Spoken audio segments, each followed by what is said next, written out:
Bonjour, on est le 1er janvier 2020. Je vais privilégier un problème de mécanique et plutôt centré dans le domaine de la cinématique pour entamer l'année nouvelle 2020, je m'excuse parce qu'on est toujours dans l'année 2019 dans notre tête. Voilà, il faut s'adapter. Il faut petit à petit s'adapter avec la nouvelle année 2020. Bon, ça va prendre peut-être un petit mois ou deux, voilà, mais enfin un petit mois, et là on saura qu'on est en 2020. Bon, ici c'est le 1er janvier 2020. Bon, la météo a été, je veux dire, assez, je veux dire, bonne jusqu'à présent, avec parfois des coups de froid. Mais ici, pour l'année 2020, on a eu une petite gelée nocturne. Une gelée nocturne, on s'est réveillé, je veux dire, avec voilà, un petit peu euh, une brise froide et un petit peu voilà, de, de glace, un petit peu de glace. Voilà. Mais rien d'anormal jusqu'à présent au niveau de la météo. Je veux dire, on a une météo, je veux dire, et on n'a pas encore connu de l'année jusqu'à présent, pour l'année 2019 et donc début d'année 2020. Voilà, ceci étant dit, je vais faire un petit problème donc comme viens de le faire remarquer, un petit problème de mécanique. Et donc, pour ça, je vais vous mettre en situation le problème posé. Eh bien, c'est tout simplement par rapport à un sol que je vais considérer horizontal. Hein. Qu'est-ce que c'est que l'horizontalité? L'horizontalité, ben, ça dépend, c'est une espèce de référence d'axe d'X. Voilà. Quand on dit une verticale, mais une verticale, c'est par rapport à une horizontale. Supposons que j'ai un observateur qui est ici, mais lui, il est horizontal par rapport à son plan parce que c'est l'axe des X comme ceci, et lui, sa verticale, elle sera comme ceci. Par rapport à son horizontale, la verticale est comme ceci. Donc on aura l'axe X qui est horizontal pour l'observateur, si vous voulez, 1 ici, et voilà. Et on aura son axe horizontal qui est ici, et son axe vertical là. Donc lui sera sur une horizontale, mais si j'ai un observateur numéro 2 ici, lui, l'observateur numéro 2, bon, son axe horizontal, il n'a pas le même axe horizontal que l'observateur numéro 1. Voilà. Et donc sa verticalité par rapport à son horizontalité, mais je veux dire, ne sera pas la même que l'observateur 1 et 2. Fatalement, il y a deux situations différentes de positionnement. Donc ils sont tous les deux dans des positionnements qui ne sont pas, où ils ont le référence qui n'est d'horizontale qui n'est pas la même. Donc fatalement, leur verticalité ne sera pas la même pour l'un et l'autre. Donc ça, ce sont des problèmes voilà, c'est relatif, c'est relatif. Hein. Ce qui est la vue pour un observateur 1 ne l'est pas pour un observateur 2, et la vue d'un observateur 2 n'est pas forcément la même vue pour un observateur 1, puisqu'en fait ils ne sont pas forcément dans les mêmes référentiels. C'est le référentiel qui fait tout. Vous comprendrez que quand vous avez des problèmes de mécanique en relation avec l'espace-temps, parce que la mécanique, ça traite, et notamment la cinématique, hein, problème, je dirais plutôt la mécanique en relation avec la cinématique, c'est des problèmes d'espace-temps. Donc fatalement, l'espace qui est accouplé au temps, mais qui dit espace dit repère, qui dit repère dit notion relative de repère, puisque un repère pour l'un n'est pas un repère pour l'autre, et c'est pour ça qu'il faut bien choisir ses repères pour faire en sorte que le problème traité soit correct. Parce que si vous avez choisi un problème traité, ici vous allez voir que la notion de repère est fondamentale, fatalement dans ce type de problème de cinématique. La notion de problème, c'est un problème assez simple. Je ne vais pas chercher, je veux dire quelque chose de très compliqué. C'est tout simplement un problème de tir. Voilà. Alors, supposons que l'horizontale, bien sûr, pour l'observateur qui est ici, n'est pas forcément comme ça. Hein. Je ne vais pas le mettre comme ça. Hein. C'est pour avoir des écritures qui soient comme ceci, que vous deviez regarder, je veux dire, à retourner votre écran. Donc, je vais mettre l'horizontalité, non pas comme ceci, mais je vais mettre une horizontale comme ça. Comme ça, bon, vous comprendrez que c'est une lecture plus lisible pour n'importe quel kidam d'avoir une horizontale qui est comme ça que plutôt que dans une autre direction. Voilà, ça c'est mon horizontale, c'est-à-dire que supposons que je mette l'axe des x ici, ben, la verticale, fatalement, elle sera comme ceci, y, ici j'aurai xy. Voilà, et la verticale, elle est perpendiculaire à l'axe horizontal. Voilà. Donc ça veut dire que l'observateur, s'il est là, sur un axe horizontal, ben, sa verticale, ben, c'est perpendiculaire par rapport à son horizontal. L'horizontal qui ici, qui est le sol. Hein. Je vous rappelle qu'ici, c'est le sol. Et qu'est-ce que je vais faire ici? Je vais faire il va avoir un problème de tir. Donc l'observateur est là, et on va tirer un objet vers le haut. vers le haut, vertical. C'est pas un mouvement, attention que c'est pas un mouvement, c'est pas un catapultage où on va voir un axe X, voilà, une parabole ou quelque chose comme ça, dû à la gravitation. Dû à la gravitation. Ça n'a rien à voir. Ici, c'est tout simplement gravitation et du mouvement par rapport à l'axe X et l'axe Y. Ici, j'aurais qu'un seul mouvement, c'est par rapport à l'axe Y. Puisque en fait, il est lancé verticalement, et puis quand à une certaine vitesse initiale V0, il faut comprendre que pour le lancer, il faut une certaine vitesse initiale. Voilà, V0. Et puis, en fonction de ce V0, j'aurai une hauteur atteinte en fonction du temps. En fonction du temps, mais une hauteur atteinte en fonction de la vitesse initiale. Voilà, c'est plutôt qu'est-ce qui va faire qu'il va monter une hauteur maximale. La hauteur maximale, Hmax, si vous voulez, la hauteur maximale atteinte, je ne sais pas si on voit à l'écran, voilà, Hmax atteinte, dépendra de la vitesse initiale. Plus vous lancez l'objet ou le corps mobile à une vitesse importante, et plus il va monter haut. Plus il va monter haut. Et maintenant, si vous lancez à une vitesse très très importante, vous sortez du système terrestre. Voilà, vous sortez de la Terre pour aller dans l'espace. Mais ça, il faut une certaine vitesse bien connue qu'il faut dépasser pour sortir du système terrestre.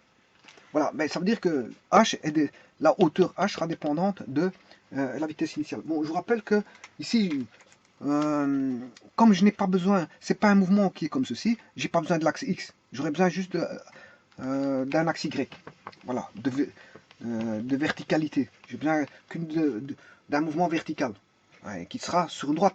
Verticale, mais sur une droite. Cet objet, bien sûr, quand il va monter, et puis à une hauteur maximale, il va tenter une vitesse initiale, une vitesse nulle en finalité, et il va retomber. Et il va retomber au sol. Voilà. Alors, ici maintenant, comme j'ai enlevé l'axe X, je n'ai qu'un seul axe Y, je ne vais pas appeler ça Y, je vais appeler ça de nouveau X. X, mais X, il sera sur une verticale, c'est ce que je veux dire. Bon, j'aurais pu prendre, comme je vous ai dit tout à l'heure, les problèmes de mécanique de cinématique font référence à un espace-temps. Bon, ici, et qui dit espace-temps, dit espace. Qui dit espace, dit repérage, par des systèmes de repères. Si ça sur une ligne droite, ce sera un axe X. Si c'est sur un plan, ce sera un axe XY. Et si c'est dans l'espace, c'est un axe X, Y, Z. Voilà, donc avec une origine, bien sûr, parce que les repères, c'est d'office avec une origine donnée. Donc, vous voyez que la notion de repère est fondamentale. Alors, l'origine du repère, vous comprendrez qu'il est ici. C'est là où le corps va commencer à se déplacer. C'est l'origine 0. On est en 0. Voilà. Et puis, on va monter avec une certaine hauteur. Et j'ai choisi de mettre le repère dans ce sens-là et pas dans le sens contraire. Pas dans le sens contraire. Voilà. C'est parce que ça influe dans les calculs. Le repère influe dans les calculs avec les signes. Voilà. Vous verrez après quand je vais vous montrer. Voilà. Ici, donc, la vitesse initiale est dépendante, si vous voulez, est fonction de la hauteur maximale. La hauteur max, Hmax, est dépendante de V0. Plus V0 est grand, plus H sera important. D'ailleurs, c'est ça que je vais faire. Comme je vais vous montrer que voilà, des Hmax. Je vais faire des Hmax pour monter. Quelle est la vitesse initiale pour monter à 30 mètres? Quelle est la vitesse initiale pour monter à 60 mètres? Quelle est la vitesse initiale pour monter à 100 mètres? Voilà, je vais faire ce genre de calcul. Voilà. Alors, après, je vais m'intéresser tout simplement à cette vitesse de 30 mètres, V0 pour 30 mètres. Je ne vais pas le faire pour les trois. Voilà, ça, vous pouvez faire des tableurs Excel et regarder pour 30, 60, 100. D'ailleurs, ça sert à ça, un tableur. C'est quand on a une répétition, je veux dire, de calculs similaires. Là, on fait ça par des tableurs. Voilà, on automatise, si vous voulez, on automatise les tâches de calcul qui seront répétitives, qui ne se feront pas qu'une fois, mais une multitude de fois. Donc là, ça demande l'usage d'un tableur. Bon, j'ai toujours dit, vous pouvez faire ça par une base de données, il n'y a pas de problème. Mais les bases de données, le problème, c'est que vous n'avez pas créé une table dans une base de données. Une base de données, généralement, ce sont des tables de données, des tables de données relationnelles qui mettent en relation plusieurs tables. Voilà, donc pour une table, je vois pas l'intérêt de créer une base de données alors qu'il y a Excel qui peut faire le travail facilement, très rapidement, sans voilà, traiter les données, commencer je veux dire, formater des données pour faire des calculs dessus. Je vois pas l'intérêt. Alors que Excel, vous les formatez ça se formate rapidement. Hein. Vous avez, en un clic, vous formatez vos données. Hein. Voilà, donc l'application de base de données, c'est fait quand vous avez, je veux dire, beaucoup de tables. Voilà, là, à ce moment-là, on formate les données, on met des relations entre les tables, on fait des calculs si nécessaire, etc. etc. Ben, ici, un tableur, bon, ça doit s'employer très rapidement. Si c'est pour prendre du temps pour utiliser un tableur, autant le faire manuellement. Ouais, mais justement, le tableur est fait pour automatiser rapidement. Ouais, et justement, c'est très bien fait. Par exemple, je prends le tableur Excel. Il y a d'autres tableurs qui sont bon, d'actualité, mais bon, le tableur Excel est un très bon tableur Microsoft Excel. Bon, alors, ce que je voulais dire, c'est que moi, je vais calculer le temps. Donc vous pouvez automatiser ça, faire pour 30 mètres, 60 mètres, 100 mètres, 200 mètres, 300 mètres, etc. Et calculer chaque fois le V0. À un moment donné, si vous allez trop loin au niveau des hauteurs, ben, c'est que vous êtes sorti du système terrestre et vous pourrez voir que c'est la vitesse, je veux dire, pour laquelle on quitte le système terrestre. Voilà. Alors maintenant, ici, on a je vais calculer le temps d'aller-retour, d'un aller, plus le temps retour. Hein, l'observateur va regarder quand l'objet tombe. Quand l'objet, il tire avec une vitesse initiale V0 et il regarde quand l'objet est retombé au sol. Bon, et là, c'est un temps d'aller-retour pour, bien sûr, une hauteur, de 30 mètres. Je ne vais pas le faire pour 60. Vous pouvez le faire pour 60, 100 mètres, etc. etc. Alors,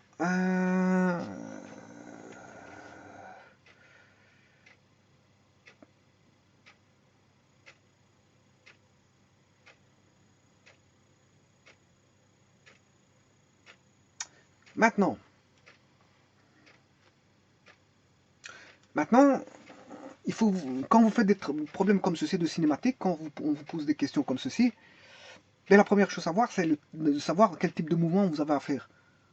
Et ici, comme il y a une accélération, je veux dire, de la gravitation terrestre, qui est un vecteur ici, qui est dans le sens contraire de l'axe, naturellement, bon, conventionnellement, bon, une décélération, un freinage, c'est quand on a une accélération dans le sens contraire de l'axe, avec un signe moins à l'accélération. Quand on a un signe moins à l'accélération, normalement on a un freinage. Mais si j'avais mis l'axe des X dans ce sens-là, dans le même sens que l'axe de la gravitation, là, j'ai quand même une décélération, mais avec une accélération qui est positive. Oui. Donc, faire très attention aux axes, c'est ça que je vous disais tout à l'heure. Si je prends un axe 0x, si je prends un vecteur accélération comme ceci, mais là, il est dans le même sens que l'axe. Hein, bon, ici, j'ai la vitesse. Voilà, la vitesse. Là, qu'est-ce que j'ai? J'ai une accélération qui est l'accélération qui est positive. Parce que même sens que l'axe. Mais si maintenant l'accélération est dans ce sens-là, l'accélération, elle est négative parce qu'elle est dans le sens contraire de l'axe. Bon, mais conventionnellement, on essaie de faire en sorte qu'une accélération négative soit une décélération. Voilà. Et qu'une accélération positive soit une accélération. Bon, conventionnellement, mais ce n'est pas toujours le cas. Hein. Supposons qu'ici, je vais faire tous les cas de figure. Pour bien faire comprendre ceci, c'est que, supposons que j'ai mon axe ici. J'ai mon vecteur, voilà, G qui est dans le sens contraire. Voilà. Ça, c'est le sol. Donc, je place mon axe X comme ceci. Là, je vais avoir le corps, quand je vais le lancer à une vitesse V0, ben, il va freiner fatalement. Il y a l'accélération qui va arriver. L'accélération de la pesanteur qui vaut 9,81 mètres par seconde carré, je vais dire en module. Ben, ouais, ici, c'est tout des modules. Hein. Je parle en module parce que la vitesse, c'est un vecteur. L'accélération, voilà, l'accélération, c'est un vecteur. Et le x, je peux le mettre en tant que vecteur. Si je mets fois x fois, je sais pas moi, un vecteur de base qui est i, voilà, x fois i, mais là j'ai le vecteur x. Bien sûr en fonction chaque fois du temps, hein. Ils sont tous en fonction du temps. Voilà, on est dans un espace spatio-temporel, donc fatalement il dépend de ces trois variables. L'espace en fonction du temps, la variation d'espace en fonction du temps, par rapport au temps, et la variation de vitesse par rapport au temps, ben, ces trois grandeurs-là sont des grandeurs, je veux dire, de cinématique, et elles sont toutes les trois dépendantes du temps. Et ces trois notions vectorielles, mais on étudie leur module, hein, x, v et a, parce que justement, on connaît la direction, elle est connue ici, hein, la direction de la vitesse de l'accélération est connue. Le sens de la vitesse et de l'accélération est connu, puisque si je lance comme ceci, la vitesse elle est comme cela, la vitesse v0, mais s'il retombe, la vitesse est comme ceci. Voilà, ça c'est au niveau des vitesses. Mais maintenant, au niveau de l'accélération de la pesanteur, elle est toujours comme ceci, on ne sait pas la changer. Ça c'est l'accélération terrestre, parce qu'en fait, l'accélération terrestre, ben, tout court tombe au centre de la Terre, parce qu'il y a les corps sont attirés par la force, voilà, de Newton. On a la force de Newton, deux corps s'attirent, et donc les corps sont attirés par le centre de la Terre. Donc forcément, l'accélération terrestre est dirigée vers le centre de la Terre. Donc ici, je ne sais pas aller à l'encontre. Si mon sol il est là, et que je mets mon axe fixe comme ça, ben, l'accélération, ici l'accélération sera négative. Et l'objet lancé ben, sera freiné. Il sera freiné, on a bien une décélération. Voilà. Maintenant, si j'avais pris l'axe dans l'autre sens,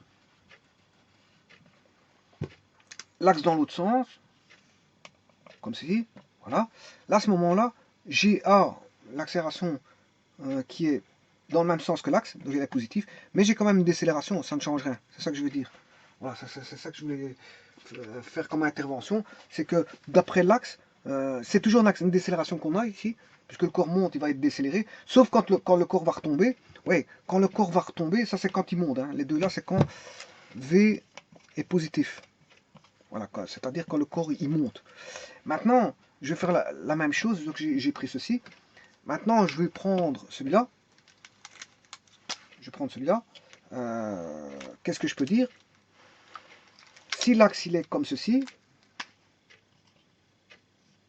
là, l'accélération, elle est négative. J'ai une accélération avec V négatif. Voilà.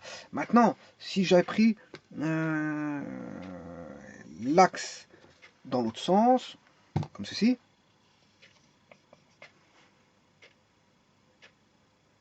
ouais, attention qu'ici V est négatif, hein, parce que c'est, ouais, parce que si je prends ça, c'est le repère comme ceci, celui-là c'est le repère comme ça c'est le repère comme ça, et maintenant je vais prendre le repère comme ceci.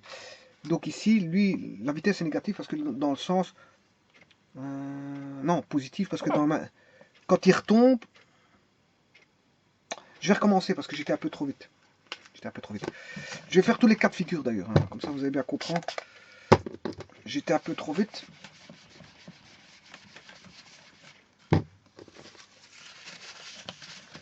Que je me suis perdu moi-même. Bon, voilà. Je ne sais plus où j'en étais. Bon, on va faire par exemple la montée. On va faire la montée du corps mobile. Voilà. Avec un axe comme ceci. L'axe est comme ceci. Là, je vais faire la montée du corps mobile avec un axe comme ceci.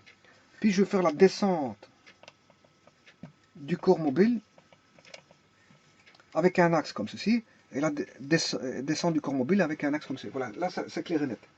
Non, on ne va pas se tromper. Il y a 4 situations possibles. L'accélération de la pesanteur, elle est toujours comme ceci. On ne saura pas la changer parce que le corps, il est attiré par le centre de la Terre, toujours. Voilà.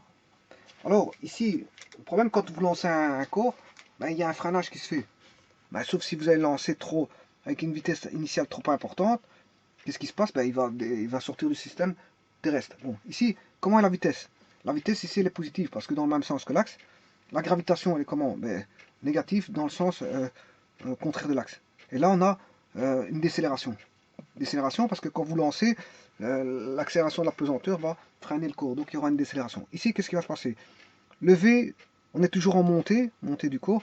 Donc, la vitesse, elle est comme ceci. Le V, il est positif. Le G, il est positif là. Et là, on a toujours une décélération. C'est ça que je veux dire. On a toujours une décélération. Mais du fait que j'ai pris un axe comme ceci, ben, j'ai un G positif. Alors que généralement, on essaie d'avoir un G négatif pour montrer qu'on a une décélération. Ben, donc par convention, conventionnellement, on prendrait ça. C'est ça que je voulais dire. Voilà. Maintenant, ici, pour la descente du corps, le V, il est comme ceci. Le V, ce sont des vecteurs. Hein. Voilà. Le V est comme ceci. Là, il est dans le sens contraire de l'axe. Donc le V est négatif. Par contre, le G, il est dans le sens contraire de l'axe négatif. Et vous savez bien que le corps tombe, on a une accélération. Hein, accélération du cours mobile. Alors ici, le corps il tombe, V, voilà. Donc on aura un V négatif. Le G il est toujours comme ceci. Et le G ici il est positif. Voilà. Et on a une accélération.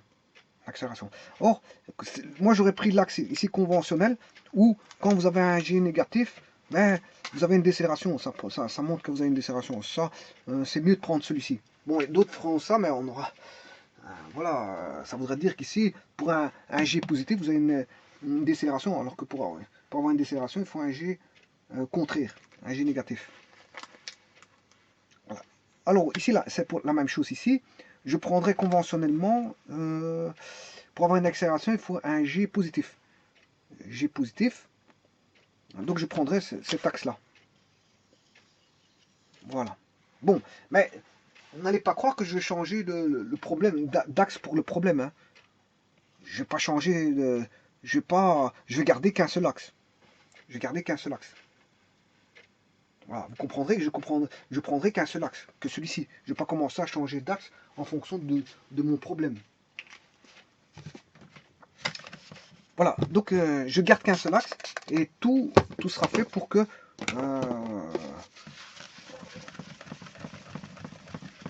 je n'ai qu'un seul axe.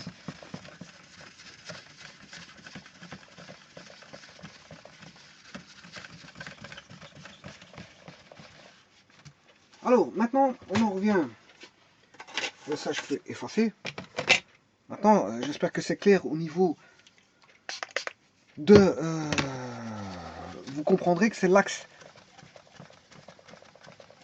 Le système d'axe, si c'est un système d'axe, c'est un XY. Si c'est un axe, c'est X. Voilà, si c'est un système d'axe dans le plan, c'est XY. Si c'est un système d'axe dans l'espace, c'est XYZ. Comprendrez que les problèmes de cinématique, où qu'il faut intervenir l'espace en fonction du temps, la vitesse en fonction du temps et l'accélération en fonction du temps, en module, bien sûr, ici je vais calculer en module, mais sont tous fonctions du temps, ça c'est de 1, peut-être variable ou indépendante du temps, on verra, je verrai avec les équations, mais en tout cas, il y a la variable temps qui joue, ça c'est sûr et certain, et comment dire, les problèmes spatio-temporels font d'office référence à un axe, un axe ou un système d'axe. Ici, j'ai pris un axe, X. Voilà. Alors, bon, si vous faites un problème spatio-temporel, prenez un système référentiel. Voilà. Un système référentiel. Et si vous changez de système de référentiel, fatalement, tout sera décalé, ou en rotation, ou en décalage. Voilà. Parce qu'on peut, par rapport à deux repères, si je prends deux repères dans l'espace, bon, on peut soit les décaler l'un par rapport à l'autre, hein, soit les mettre en rotation, oui, ou soit le décaler et le mettre en rotation. Oui, il y a toute une panoplie. Je veux dire, ça veut dire que l'observateur du repère 1 ne verra pas ce que l'observateur 2 voit dans son repère. Et entre les deux, il y aura une relation entre les deux repères. Voilà. Donc ce qui veut dire que les problèmes spatio-temporels de cinématique dépendent, je veux dire, d'un repère fixé. Et si vous changez de repère, ben, il faudra faire la relation du premier repère par rapport au second repère, ce qu'il en est. Voilà. Donc tout est relatif quand vous faites un problème de cinématique, parce que ça dépend dans quel repère vous vous situez. Bon, ici moi j'ai pris un repère classique, c'est-à-dire que j'ai relié l'origine au départ du mouvement, voilà, et l'axe est situé dans le sens vertical, parce que le mouvement est vertical, et dans le sens, ici, j'ai pris le sens vers le haut pour essayer d'avoir, comme je sais bien que l'accélération de la pesanteur est vers le bas, pour dire que j'ai une décélération quand le corps va monter. C'est juste ça. C'est pour ça que j'ai pris dans ce sens-là. Voilà. Et en plus, on sait bien que l'origine, il est là. Ouais, j'aurais pu le mettre dans l'autre sens, mais bon, voilà, il y a deux sens possibles, mais voilà, j'ai choisi ce sens-là. Alors maintenant, je vais calculer tout ça. Bon, avant de faire un problème de sémantique, la première chose à faire, c'est de savoir quel type de mouvement vous avez et quel type et nature de mouvement vous avez. C'est la première chose à faire. Alors, comme on a l'accélération de la pesanteur, elle est là. G. Donc, en module, elle vaut environ 9,81 mètres par seconde carré. G vaut environ 9,81 mètres par seconde carré, ce qui veut dire que j'aurai un mouvement avec une accélération. Et comme le mouvement, ouais, une accélération constante, hein, c'est constant ça c'est une constante. C'est une constante en fonction du temps. Elle est invariante par rapport au temps, invariable par rapport au temps. Donc ici, c'est une constante. Voilà. Et ici, on a un mouvement qui est vertical, en ligne. Donc c'est un mouvement rectiligne. Et comme l'accélération est constante, puisque la gravitation ici voudra, elle est constante, c'est un mouvement rectiligne uniformément accéléré. Et c'est la première chose à faire quand vous faites un problème de cinématique, c'est d'abord d'aborder la nature du problème, le type de mouvement qui est ici un mouvement rectiligne uniformément accéléré. Et donc, connaissant ça, sachant que vous avez de la nature maintenant, ben vous connaissez à ce moment les équations qui sont en relation avec le mouvement rectiligne uniformément accéléré. Hein, on a trois équations, celle de l'espace, celle de la vitesse et celle de l'accélération en fonction du temps à chaque fois. Donc la variable temps qui intervient à chaque fois, x est égal à x0 plus v0t plus at carré sur 2. Si vous avez une accélération, dans le sens que j'ai cité tout à l'heure, une accélération qui est dans le même sens que l'axe, ou négatif si vous avez une accélération dans le sens contraire de l'axe. Voilà. Et v est égal à v0 plus v0 plus ou moins at dans le même. Voilà, le plus ou moins fait référence à ce que je viens de dire, c'est-à-dire plus si vous êtes dans le même sens que l'axe, moins si vous êtes dans le sens contraire de l'axe. Alors a est égal à une constante dans un mouvement rectiligne uniforme. Le temps, quel que soit le temps, on a toujours le A, on a toujours A. L'accélération est constante. On a toujours A égale constante. Donc elle est indépendante du temps, si vous voulez. C'est ça que ça veut dire. Bien que j'ai mis le temps ici, c'est pour vous dire que si vous prenez un chrono et vous faites intervenir le temps, mais l'accélération, elle sera toujours, elle ne dépendra pas du temps. C'est ce que ça veut dire. Mais vous avez dû prendre un chrono, et si vous avez pris un chrono, ben, vous avez mesuré le temps. Voilà, donc c'est pour ça que je mets temps ici, mais en fait il est invariable par rapport au temps. Alors ici, vous avez bien sûr que l'observateur ici va prendre un chrono. Il va prendre un chrono et il va mesurer le temps de T0 quand il va lancer le mobile, et il va l'arrêter bien sûr quand le corps va tomber, puisque je dois mesurer le temps aller et retour, c'est-à-dire le temps. Il lance le corps, hein, il appuie sur une manette ou un bouton, peu importe comment il lance son corps. Et puis après, le corps monte, et quand il le revoit retomber, à ce moment-là, il met par exemple un capteur qui va arrêter un chrono automatique, voilà, et qui va faire en sorte qu'il y a une détection que le corps est tombé par un capteur, voilà, et qui envoie un signal pour arrêter le chrono. Tout ça peut se faire, il n'y a pas de problème.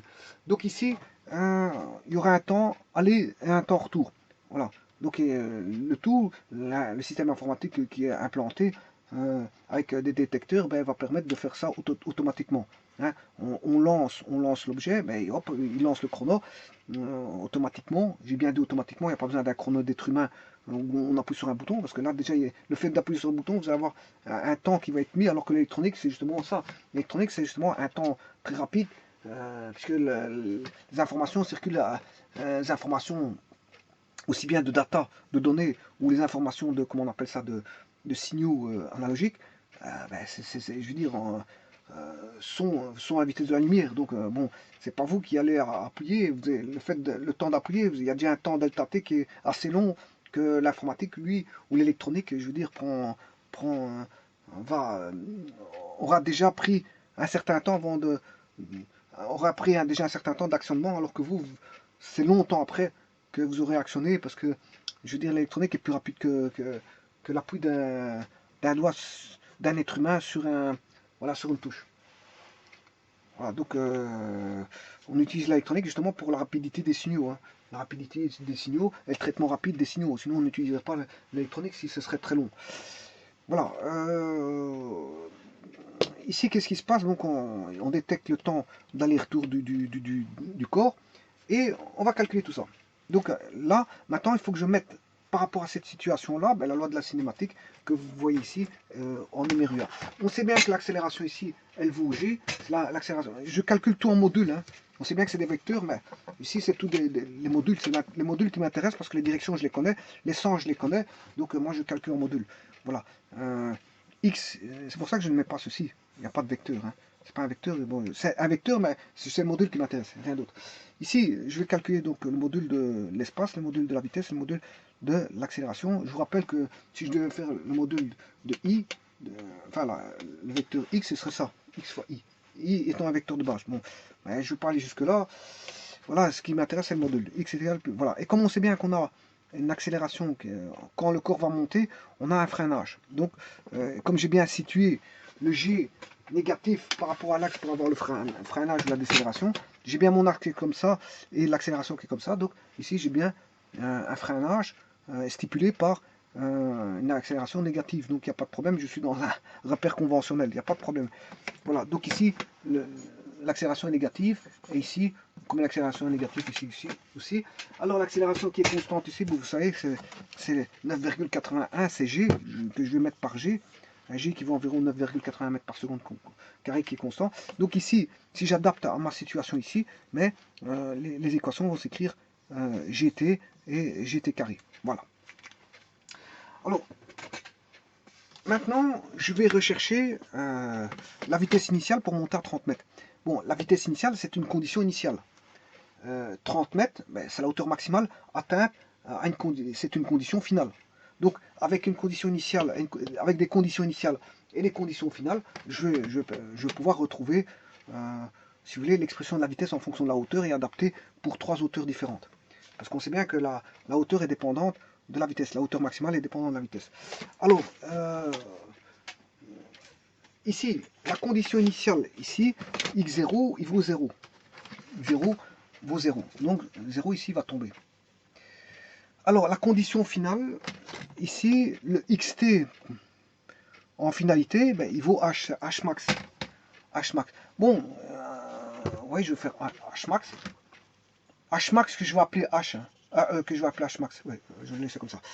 Alors ensuite, voilà, ça c'est la condition initiale, V0, condition initiale, x0 égale 0, condition initiale, condition finale, xt égale h max.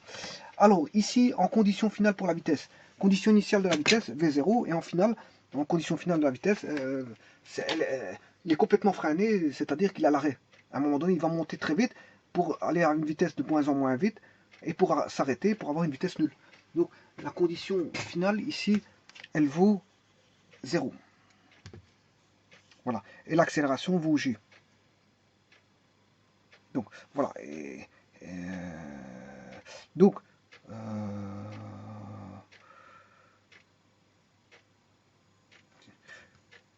si je sais pas qu'est-ce que j'ai marqué, je vais réécrire parce que je ne sais pas qu'est-ce que j'ai fait comme écriture auparavant. Donc je vais réécrire les équations. X égale x0 plus v0t plus at carré sur 2. Voilà.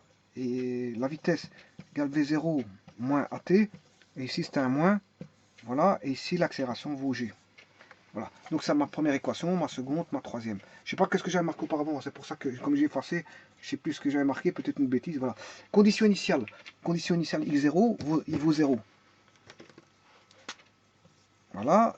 Condition finale pour x, c'est h max. Condition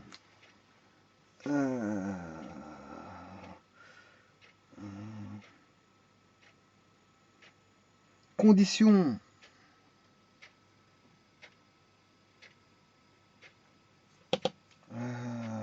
initiale pour la vitesse, c'est v0. Condition finale, ben, il va s'arrêter, ça c'est 0.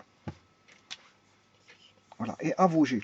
Maintenant, j'ai pas besoin de ces 3 équations, avec 2 me suffisent, parce que je sais bien que A vaut G, je réadapte la 3, je substitue la 3 dans la 2 et dans la 1, parce que je sais bien que A vaut G. Voilà, donc j'aurai ceci. Bon, x0 vaut 0, ben 0 il est neutre pour l'addition, j'aurai ceci, et donc j'ai ceci. Bon, la 2 va me donner V0 est égal à GT. Voilà que va me donner l'équation numéro 2. Que je vais remplir. Voilà, et ce qui veut dire que le temps vaut V0 sur G. le temps mis pour aller à Hmax, ben, c'est vaut V0 sur G. Alors pour aller à Hmax, hein, pour avoir une vitesse nulle, ben, c'est que je suis à Hmax. Ça, c'est les conditions finales. Les conditions finales, c'est Hmax et la vitesse nulle. Donc pour avoir cette vitesse nulle, ça sera avec un temps égal V0 sur G. Et là, à ce moment-là, j'ai le temps pour arriver à Hmax. Voilà. Donc ici, je vais remplacer ceci dans la numéro, ça c'est provenant de l'équation numéro 2, je vais substituer dans l'équation numéro 1. Donc Hmax vaut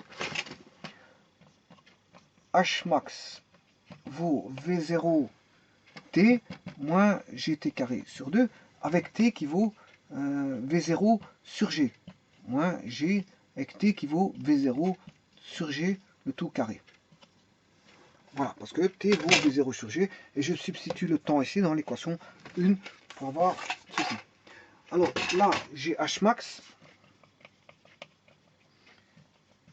Hmax vaudra V0 carré sur g moins g V0 carré sur... oui, ici j'ai oublié mon 2, hein, c'est g demi, sur 2g. Sur 2g carré, parce que g au carré, ça fait g carré, comme il y a un 2 ici. Voilà. Si je mets au même dénominateur, sur 2g, j'aurai 2. Oui, attention qu'ici, je sais simplifier. Je vais un peu trop vite. Voilà. Je vais un peu trop vite parce qu'ici, g sur g carré, ben, ça fait V0 carré sur 2g. Voilà. V0 carré sur 2g.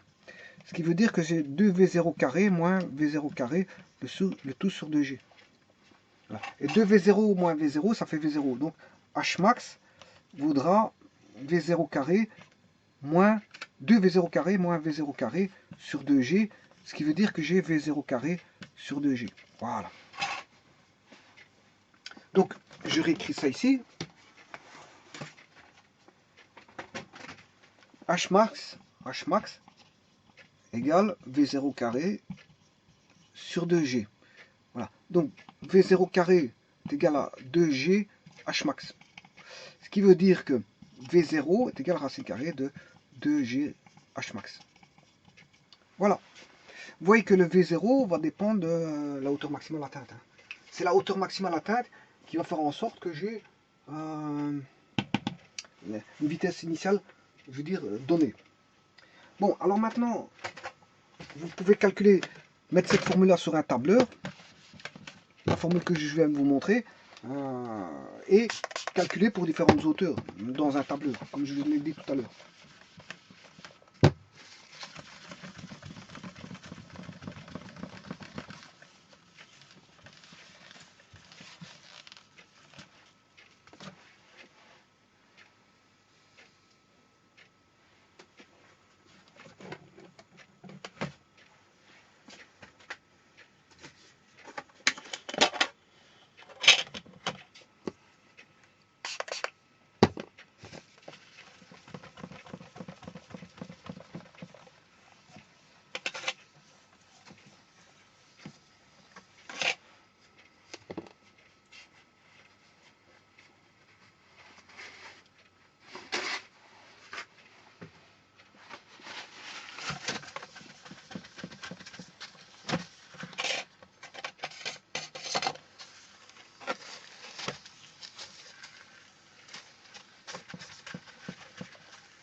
Voilà, donc on va calculer ça pour une hauteur de 30, 60, 100 mètres.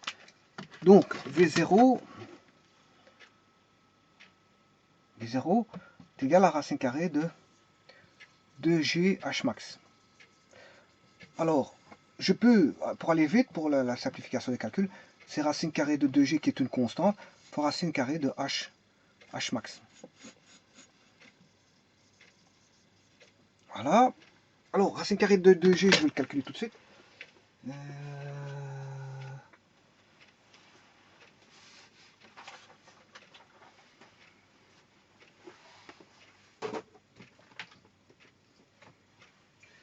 je vais rechercher ma machine parce que c'est vrai que je recherche ma machine, j'en ai pour 2 secondes.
Bon, bah écoutez, je vais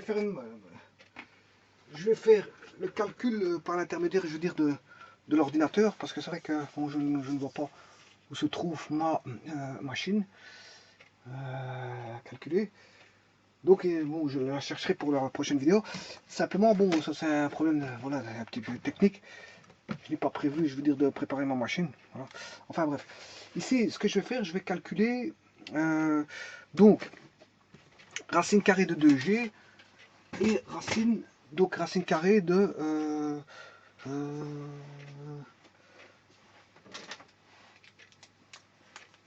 racine carrée de,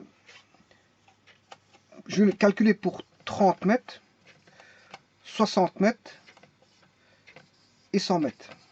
Bon, voilà. Mais racine carrée de 100 mètres, c'est 10 mètres. Hein. Donc là, je sais bien que c'est 10. Donc, toujours à calculer 2G, V0 égale racine carrée de 2G. Voilà.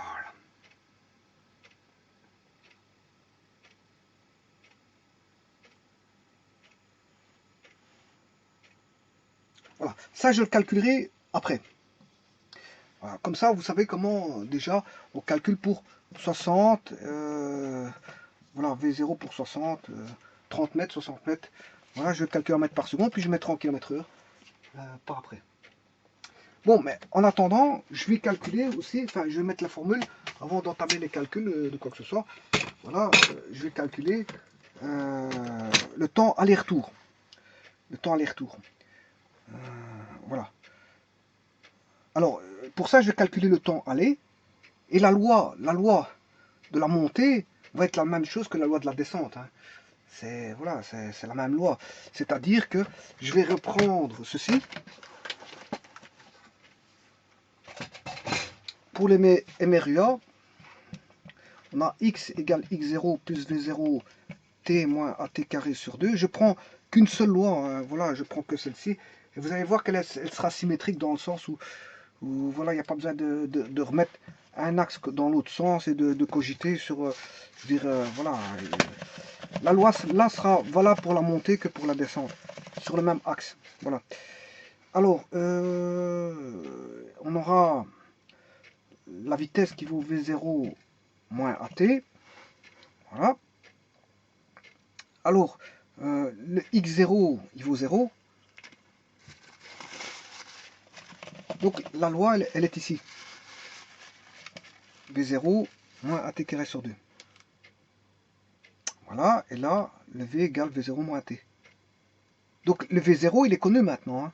Il suffit de remplacer le V0 par le V0 qui va être donné dans les calculs. Voilà.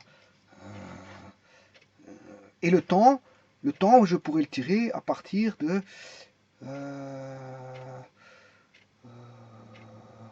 ben, je peux avoir le temps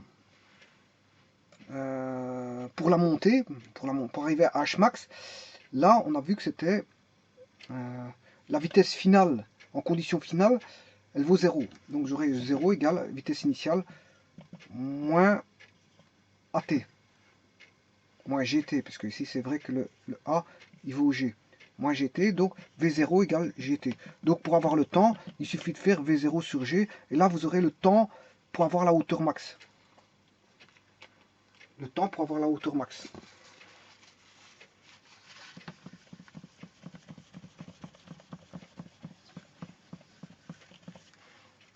Voilà. Le temps pour avoir la hauteur max. Maintenant, si vous voulez savoir à quelle hauteur vous êtes à un instant donné, ben vous appliquez la loi là. V0 il est connu, le G est connu, et vous introduisez le temps, pour autant que vous soyez dans le temps de, que vous soyez à l'intérieur du temps mis par la montée et la descente, parce que si vous êtes en dehors, fatalement, vous êtes en dehors de la loi. Si vous êtes en dehors du temps de la montée-descente, ben, vous êtes en dehors de la loi. Hein. C'est-à-dire, en dehors de la loi, vous ne saurez jamais appliquer ça parce que vous êtes en dehors de l'intervalle. Voilà. Bon, maintenant, je vais faire mes calculs. Je vérifie juste.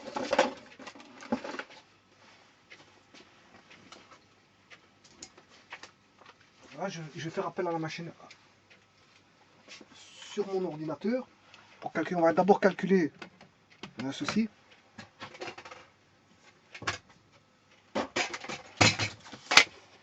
Racine carrée de 2G. Alors, 2 fois 9,81 égale, voilà, racine carrée.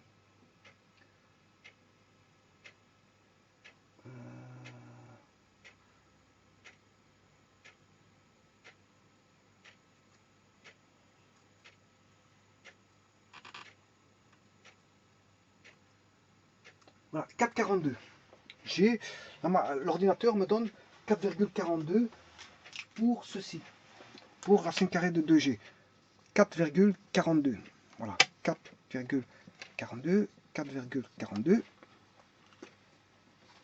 Parce que 2 fois G, c'est 9 fois 81 fois 2, ce qui fait 18. 18, ça fait presque, voilà, ça fait presque, 18, c'est presque 16. Hein. Et 16, on a bien 4. Racine carrée de 4 qui vaut, enfin, racine carrée de 16 qui vaut bien 4. Donc ça, c'est bon. Alors, on va prendre 30. Racine carrée de 30.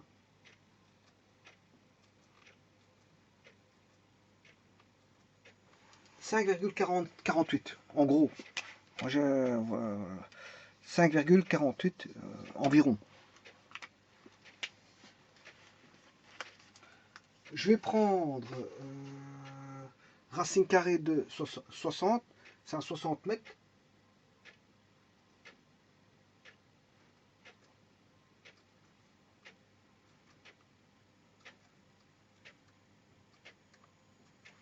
Voilà, 7,75. 7,75. Et là, on a bien racine carrée de 100 mètres, ce qui fait 10. Voilà. Alors, 4,42 fois 5,48. «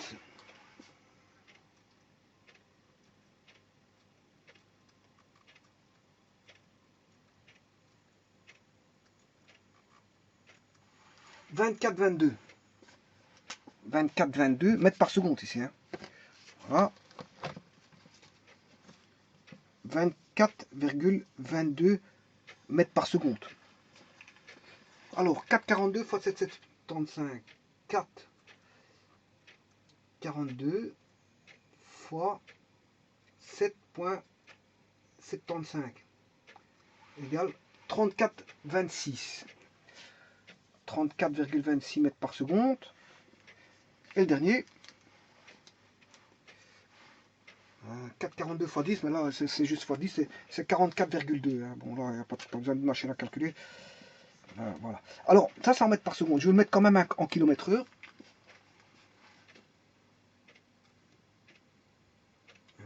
Donc, il faut multiplier par 3,6. 24,22 fois 3.6. Voilà, il faut le lancer à 87 km/h. Donc le V0, pour avoir 30 mètres,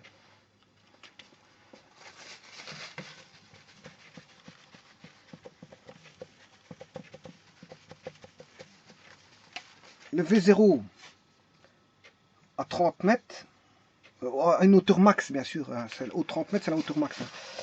Le V0 pour avoir la hauteur max, H max de 30 mètres, est égal à, je viens de le dire, 87,19 km/h. 87, je m'excuse. 87,19 km/h.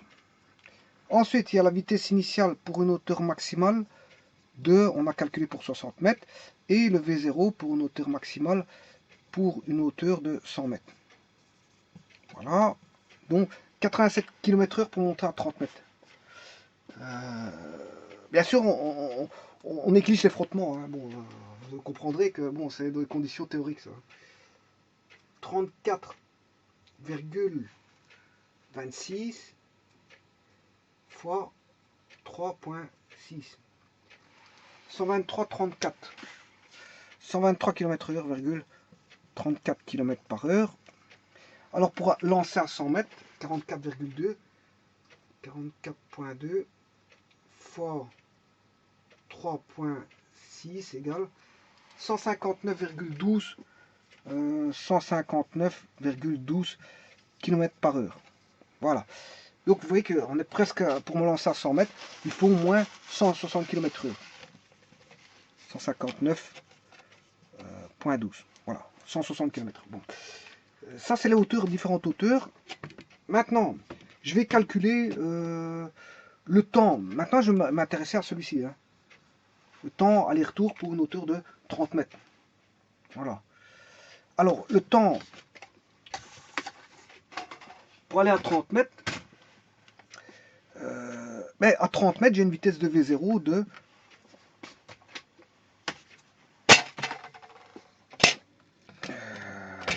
30 mètres, il est où? 30 mètres, on a 24,22 mètres par seconde. 24,22 divisé par 9,81 mètres par seconde carré. Vous avez le temps pour monter à 30 mètres. Donc 24,2 24,22 divisé par 9,81. Voilà, 2,46 secondes. Voilà. Alors, maintenant, moi je n'ai pas de tableur Excel parce que je devrais faire ça avec un tableur Excel. Enfin, j'en ai un sur mon ordinateur, mais bon, je ne vais pas commencer à traiter ça maintenant parce que ça me prendra encore très longtemps. Hein, la vidéo est déjà à 53 minutes, bon, c'est déjà beaucoup. Donc, ce que je vais faire ici, donc vous avez 2,46 pour monter. Ça, c'est le temps de monter. Et vous allez me dire le temps de descendre. Ben, c'est la même chose. 2,46, c'est combien j'ai dit? 2,46. Le temps de montée sera égal au temps de descente. Donc, j'aurai 2,46 pour monter et 2,46 pour descendre. Ce qui fait que le temps total, ben, c'est 2,46 fois 2. Le temps montée et descente, je vais faire fois 2. Voilà, ça fait 4,93, presque 5 secondes. Temps de montée descente, environ 5. Hein. Environ, bon, c'est 4,93. Voilà, temps de montée descente pour une hauteur de 30 mètres. Je l'ai pris pour une hauteur de 30 mètres. Je ne vais pas commencer à faire à chaque fois à calculer. Je n'ai pas de tableur ici. Enfin, j'ai un tableur dans mon ordinateur, mais je ne compte pas l'utiliser ici parce que, bon, je veux dire, faudrait rentrer dedans et je dois faire attention, je veux dire, ne pas éteindre la caméra parce que sinon, il suffit d'un mauvais appui sur la caméra pour que, je veux dire, elle s'éteigne. Voilà, enfin, un passage sur la caméra sans faire exprès, et je peux mettre à terme voilà, la caméra en chipotant sur les logiciels. Voilà, je fais rarement l'usage de l'ordinateur et de la caméra en même temps parce que je peux vite appuyer sur le bouton d'extinction. Donc ça c'est pour la petite parenthèse, comme ça vous le savez. Donc ici ce qui va se passer, c'est que j'ai calculé le temps de montée aller de 46 plus le temps de retour de 46, mais il va retomber au sol à 4,93 secondes. Après, il sera au sol, si vous voulez. Il sera au sol après 4,93 secondes. Bon. Alors maintenant, dernière chose.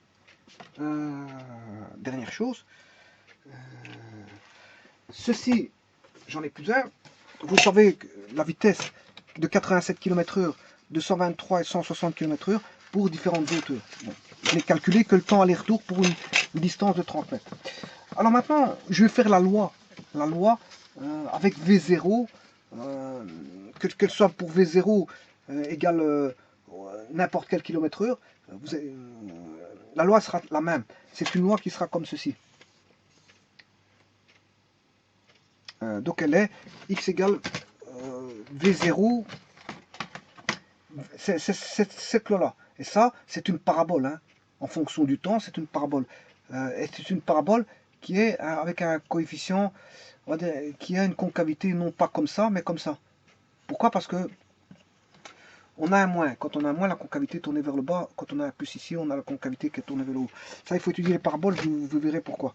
Bon, voilà. Donc ici, on a x en fonction du temps, la hauteur en fonction du temps. Et la courbe, on va faire, si vous voulez, c'est une courbe qui fait ça. Bon, bien sûr, pour 30 mètres, ben, vous arriverez à 30 mètres au maximum. Pour 60 mètres, ben, vous allez arriver à 60. Et pour 100 mètres, vous allez arriver à 100. À 100 mètres, bon, ces trois courbes, ces trois paraboles, toutes les trois des paraboles. Mais le problème, c'est que ces trois paraboles, je veux dire, il y en a une qui est plus haute que l'autre par rapport. C'est normal parce qu'il y en a une qui est à 30 mètres, voilà, et le temps ne sera pas le même. Voilà. Ici, on a dit que pour monter à 30 mètres, il faut 2,43 secondes. Voilà, pour monter, temps de montée, temps de descente, c'est 2,43, ce qui fait qu'on a 4,96 ici. Voilà, quelque chose comme ça. 4,93. 2,93, bah alors ici c'était 2,46. Temps de montée, voilà, arrive au maximum. Et vous voyez que c'est la même loi. Hein. C'est x égale, x égale V0, V0t moins G t carré sur 2. G est constant, V0 est connu, c'est le V0, du lancer pour atteindre la hauteur de 30 mètres. Si vous avez un V0 pour atteindre une hauteur de 60 mètres, ce sera ce V0 là. Ils n'ont pas le même V0, fatalement. Et on a le V0 pour atteindre la distance de 100 mètres. C'est 3 V0 différents pour 3 hauteurs différentes. Moi ici, j'ai adapté pour uniquement la vitesse de 30 mètres. Voilà, je vais tracer la courbe pour une distance de 30 mètres. Et vous voyez que la courbe ici, elle est la même. Le temps mis pour la montée égale au temps mis pour la descente. Et la loi, elle est la même. Si ce n'est qu'elle est symétrique par rapport à, par rapport à un axe de symétrie. C'est l'axe de symétrie de la parabole. Et vous voyez que la courbe pour monter, mais pour la loi de la descente, elle est la même, si ce n'est que, voilà, on a une symétrie ici parfaite. Il sera à la même hauteur, on sera à une distance x, que ce soit pour la montée ou la descente, voilà, en des temps, je veux dire, égaux. Le temps là est égal au temps là. Le temps là est égal au temps là. Supposons que je vais cette hauteur là, ben le temps là, le temps ici de montée, sera égal au temps de descente.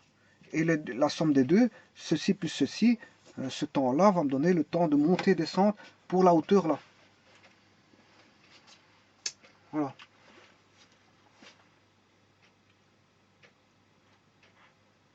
Donc, vous voyez que cette loi-là, je n'ai eu besoin que d'un axe de référence, comme ceci. Je n'ai pas eu à construire un axe comme ceci et refaire une deuxième loi. Non, à partir de cette loi-là, je ne fais que l'écriture de cette équation-là, voilà, et je n'ai pas remodifié l'axe avec les signes ici, non.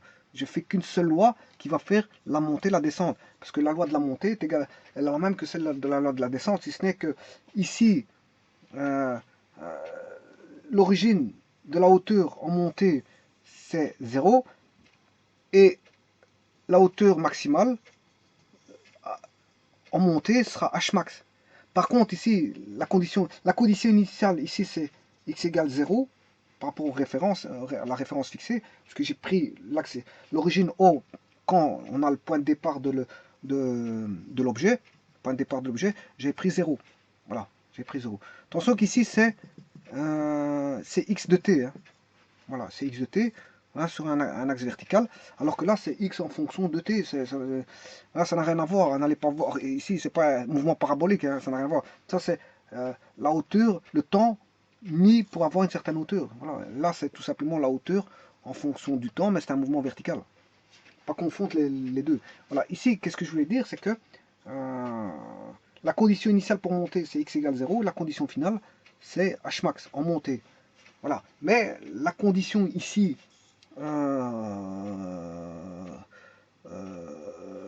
pour retomber, la condition initiale, c'est on aura h max, alors qu'ici, on aura 0. Là, on passe de 0 à h max, là, de h max à 0. Voilà. Ici, la vitesse, elle est dans le même sens que l'axe des x. Donc, c'est une vitesse positive. Alors que là, on a une vitesse qui est dans le sens contraire, une vitesse négative. Là, on a une vitesse négative en descente. L'accélération de la pesanteur, elle est négative parce que l'axe est dans le sens contraire de l'axe. Voilà. Voilà, l'accélération ici elle est négative, mais là l'accélération c'est aussi négatif, parce que l'accélération ne change pas, elle est toujours comme ceci.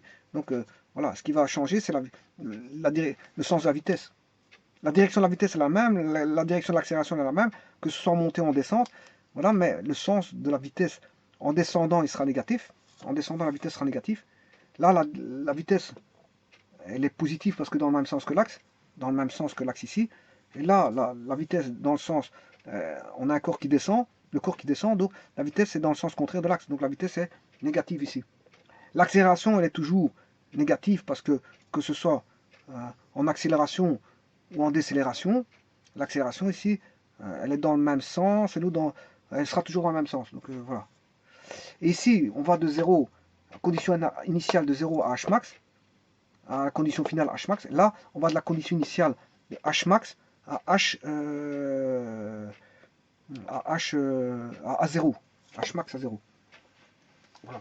Mais on ne met pas une multitude d'équations, on n'en met qu'une seule. Cette équation-là régit la montée et la descente, c'est ça que je veux dire.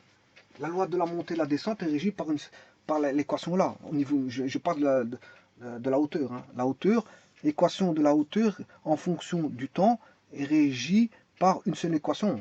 Voilà. Tout dépendra de la vitesse initiale et de l'accélération de la pesanteur G, c'est tout. Donc en fonction du temps. Maintenant, vous pouvez faire un tableur Excel et vous vous rendre compte que mettre un temps t égale 1 seconde. En 1 seconde, vous êtes où? Voilà. À 1 seconde, vous êtes où? À 2 secondes, vous êtes où? Voilà. À 2,46, vous devez l'objet doit se retrouver, quand vous êtes où, c'est l'objet bien sûr. Hein. L'objet est où?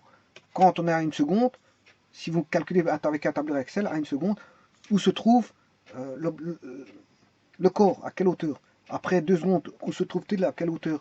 Après 2,46, ben, il est à la hauteur maximale. Voilà, pour un V0 ayant une hauteur maximale de 30 mètres. Ensuite, après, vous mettez pour 3 secondes, voilà, puis pour 4 secondes, et puis pour 4,93, et 4,93, logiquement, vous devez avoir 0. Voilà, ça, vous pouvez le faire avec un tableur et tracer la courbe point par point, c'est ça que je veux dire. Hein. Vous pouvez la tracer point par point. Voilà. Je vous remercie.